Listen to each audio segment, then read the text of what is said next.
Nous vous accueillons dans ce journal. Voici le titre. Les Nations Unies, à travers la MONUSCO, promettent de renforcer leur capacité à intervenir rapidement sur le terrain afin de mettre un terme aux tueries des civils à Beni. Promesse renouvelée au cours d'un échange samedi dernier entre l'évêque de Butembo-Beni et le secrétaire général adjoint de l'ONU en charge des opérations de maintien de la paix. Les échanges entre Monseigneur Sikuli Paluku et Jean-Pierre Delacroix ont porté sur la sécurité de la région. Tout pour le sommaire.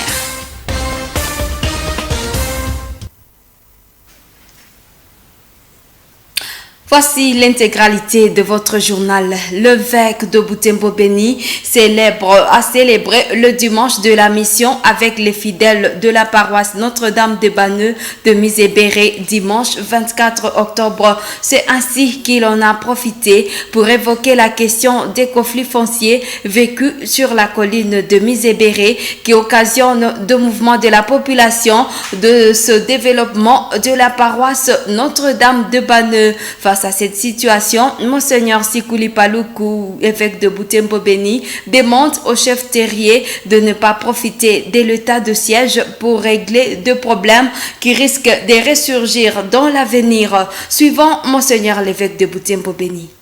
Même dans la gestion des terres, il faut savoir une chose très importante, c'est que sur cette terre, nous sommes des pèlerins. Nous sommes en voyage. Je dis, comme on le chante si bien à Kinande, kitakani chomuka amane bishiko vereno, et aussi donc ça c'est tout appartient à Dieu. Si quelqu'un est né dans une famille de ce qu'on appelle Vakama, la Soti, c'est une obligation donc, de veiller au sujet qui sont avec lui. Nous dénonçons aujourd'hui par rapport à ce qui se passe au nord. Beaucoup pensent que ceux qui sont en train d'égorger, de tuer, qu'est-ce qu'ils cherchent? C'est que les gens partent de là où ils sont et peut-être l'espace va être occupé par d'autres que nous ne connaissons pas. Et ceux-là ont tout intérêt à ce qui se produit aujourd'hui ici, à Misébéré. C'est que parmi tout cela, il y a des baptisés, il y a des chrétiens. Il faut qu'ils se convertissent et qu'ils reviennent à la bonne raison et à l'évangile. Le secrétaire général adjoint de l'ONU en charge des opérations de maintien de la paix, Jean-Pierre Lacroix, a été reçu par l'évêque de Butembo-Beni, Monseigneur Sikuli Paluku Melkisedek, samedi 23 octobre. Leur échange a tourné autour de la situation sécuritaire de Butembo-Beni, caractérisée par les massacres des civils qui durent depuis 7 ans. Ainsi, l'évêque de Butembo explique que l'Église restera toujours la voix de son voix. Roland Kakimoa était présent au compte de la Moto TV. Il est 11h lorsque la délégation bien sécurisée du secrétaire général adjoint de l'ONU entre dans les enceintes de l'évêché du diocèse de Butembo-Beni. À l'entrée principale de sa résidence, l'évêque est déjà prêt à accueillir avant de le diriger dans la salle des réunions. C'est parti pour une réunion de plus de 2 heures qui portera le mécanisme maintien de la paix et la sécurité à Beni. Pour y arriver, M. Jean-Pierre Lacroix promet renforcer l'intervention rapide de toutes les unités de la MONUSCO.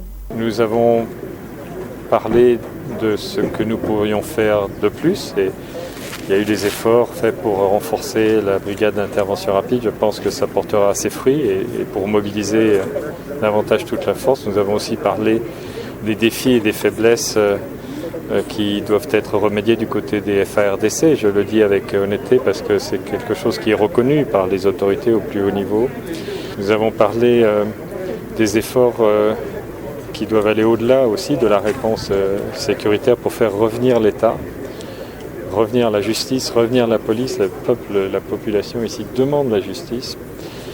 Nous sommes convenus d'être dans la plus grande transparence et de faire un bilan régulier de nos efforts, parce que je crois qu'il est important qu'il y ait la plus grande transparence entre nous et un acteur si important. De sa réaction positive d'un véritable pasteur de l'Église, Monseigneur Sikulu Palouk Melkisedek suppose que cette deuxième visite des responsables de l'ONU portera de bons fruits. Notre message est resté toujours le même. Donc nous vivons avec la population, nous vivons les mêmes souffrances que la population vit, et à chaque fois qu'il est nécessaire de parler au nom de cette population qui souffre, nous le faisons. Et c'est ce que nous avons encore fait avec le secrétaire général adjoint. Et vous l'avez entendu vous-même. Donc je pense on a quand même évolué sur, je dirais, une même longueur d'onde. Bon, dans tout le cas, ils continuent à tenir compte de ce que nous leur avons dit, qui doit faire la différence. Et ils nous disent qu'ils ont retenu ce qui a été dit et qu'ils s'efforcent d'aller dans ce sens. Et notre espérance et mon espérance à moi est comme mise à l'épreuve par tout ce que nous sommes en train de vivre. Cette visite tombe pendant que le massacre des civils se poursuit dans la région de Beni. Les derniers en date sont ceux ayant vécu le week-end dernier à Boulonko dans le secteur de Rwenzori.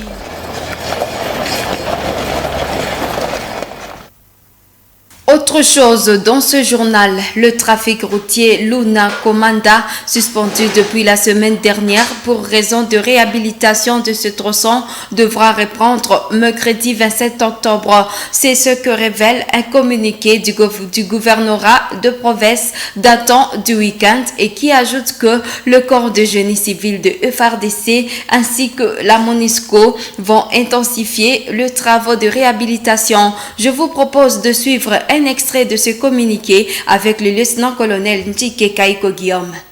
Le lieutenant-général Ndima Komba Constant porte à la connaissance des usagers de la route nationale numéro 4 qu'une partie du tronçon Komanda Luna se trouve en délabrement très avancé, perturbant ainsi le trafic en occasionnant le stationnement de plusieurs véhicules au niveau des Ringeti. À cet effet, le corps des génies militaires, en collaboration avec la MONUSCO, est à pied d'œuvre pour rétablir le plus vite possible le trafic sur les dits tronçons. Ainsi donc, il est demandé aux usagers de ces tronçons d'user d'un peu de patience, car sa réouverture ne pourra intervenir que le mercredi 27 octobre 2021.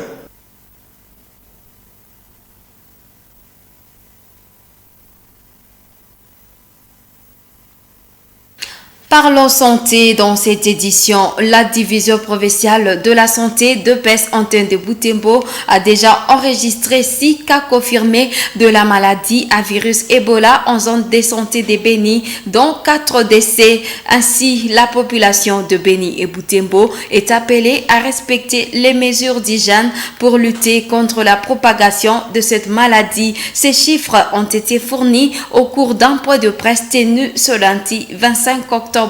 Je vous propose de suivre Mombere Luavo, communicateur de la DPS. Ces propos ont été recueillis par Roland Kakimoa. Personne ignore que nous continuons à vivre l'épidémie dans la zone de santé de Beni, et la 13e épidémie. Et par rapport à cette épidémie, le cumul de cas est de 6. Et sur les 6 cas positifs qu'on a déjà enregistrés à Beni, il y a 4 décès. Donc, comprenez que le problème est vraiment sérieux et nous devons prévenir contre cette maladie. Et par rapport aux différents échantillons qui ont été prélevés ici à Butembo par rapport à la maladie à virus Ebola, les 43 échantillons, tous se sont révélés négatifs par rapport à la maladie à virus Ebola. Et donc, nous devons nous tous être opérationnels pour essayer de voir comment nous pouvons combattre avec ceux de Béni. Ce n'est pas un problème de Béni, c'est un problème de nous tous. Donc, le virus circule et nous devons voir comment nous tous nous devons lutter contre cette maladie à virus négatif. Autre chose, un bâtiment devant abriter et centre de santé a été inauguré à Kiala dans la commune de Boulenguera dimanche 24 octobre 2021. Construit par un particulier, ces centres hospitaliers organisent 7 services dont la maternité et la morgue. Salué par la population à travers le chef de quartier Kiala, Jean de Dieu Sangala, cette œuvre vient désengorger cette entité avec une infrastructure de santé de qualité. C'est un reportage de Samuel Wainda rendu ici par Grace Kakoko. C'est ce bâtiment dont la splendeur n'est plus à démontrer qui vient d'être inauguré ce jour. Il abrite les centres hospitaliers Kiala dont les travaux de construction ont pris plus d'une décennie. Devant plusieurs personnalités, l'ingénieur Kambale Kawatano Augustin a remis les clés au propriétaire de ce centre.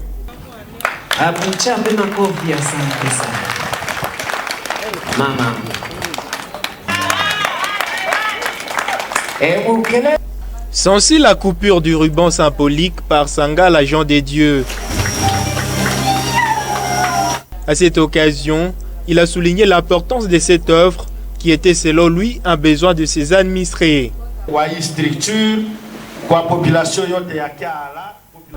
À cette structure, toute la population de Butembo et ses environs, nous devons la garder. Nous, les autorités politico-administratives, comme moi personnellement, je vais faire le tout possible pour bien garder ce centre. Toute personne doit garder ce centre comme ses souliers pour son émergence dans le futur.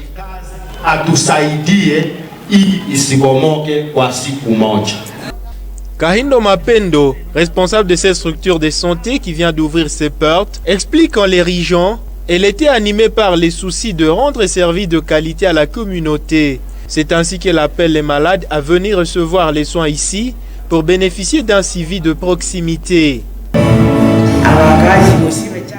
J'ai constaté qu'il n'y a pas de centre en ce quartier de Kiala. Je demandais à Dieu pour la réalisation de cette œuvre. Toutes les premières femmes qui vont accoucher ici, ça sera gratuit. Nous allons diminuer peu à peu le prix pour les secondes femmes. Nous appelons toute la population de venir ici chez nous à Kiala.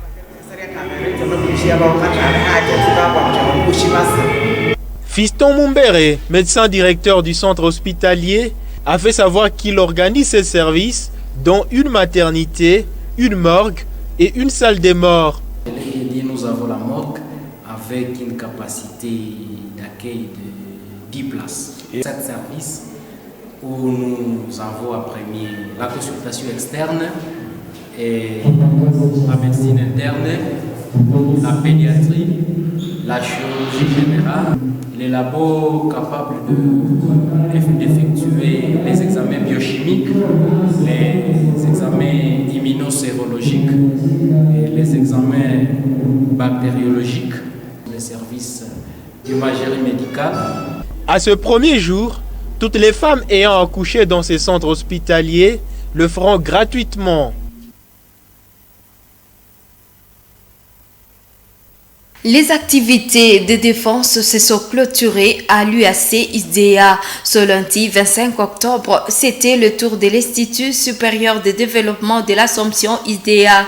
Les étudiants de G3 et de L2 Sciences de développement et management ont exposé les travaux de fin de cycle et de mémoire. Reportage de Delphé Voya rendu par Luciana Msiviroa.